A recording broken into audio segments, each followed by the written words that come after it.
BPF दोलोआ सरकार जाजेननायनिफ्राय बा दाजेननायनिफ्रायनो सिन्डिकेट जौ जुवा लोगोसे दाङाबाजिजों सालायबोगासिनो दं।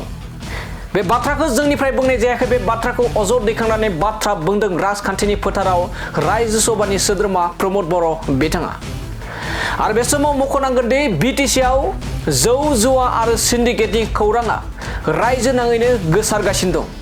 जोंनि बर' खौरां बिजोङावल' नङा, रायजोनि गोबां खौरां बिजोङाव बिटिसिआव जे गोबां सिन्डिकेट जादों, गोबां जौ जुवानि मेलाया बांनायनिफ्राय बांबोगासिनो दं, बे खौराङा रायजो नाङैनो गोसारगासिनो दं। आरो सिन्डिकेटनि बाथ्राया सानफ्रोमबो रायजोनि माखासे मानि खौराङाव दिनैनि समाव गोसारगासिनो दं।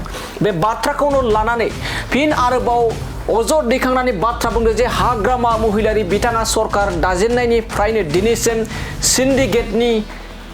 सिन्डिकेटआ सोलिगासिनो दं एबा सिन्डिकेटजों खामानि मावगासिनो दं होननानै बाथ्रा बुंथिदों।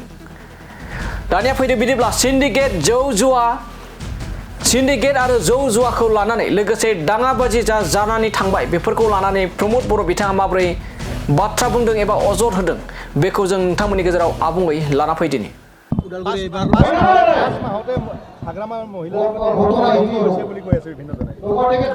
বিভিন্ন জনে নহয়, ইতিমধ্যে স্পষ্ট হৈছে যে তেখেতসকলে চৰকাৰ গঠন কৰি কি যিটো সিন্ডিকেট ৰাজ আৰম্ভ কৰিছে, মদ ভাং জুৱাৰ আড্ডা আৰম্ভ কৰিছে, বিভিন্ন হিংসা, বিভিন্ন জনগোষ্ঠী আজি পুনৰ অনিশ্চয়তা আৰু অস্থিৰতাৰ এটা পৰিৱেশ পাব লগা হৈছে।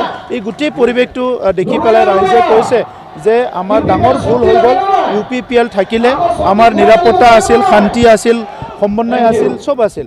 যেতিয়া UPPL চৰকাৰত নহা হ'ল, আজি পুনৰ আমাৰ অস্থিৰতা আহিল, অনিশ্চয়তা আহিল, সবে আজি নিৰাপত্তাহীনতাত ভুগিব লগা হৈছে। এই পৰিৱেশটো আজি সবে অনুভৱ কৰিছে আৰু সেইকাৰণে আহি থকা নিৰ্বাচনত UPPL দলক যে সবে ভোট দান কৰিবলৈ ৰেডি হৈ আছে, এইটো আপোনালোকে দেখিবলৈ পাইছে।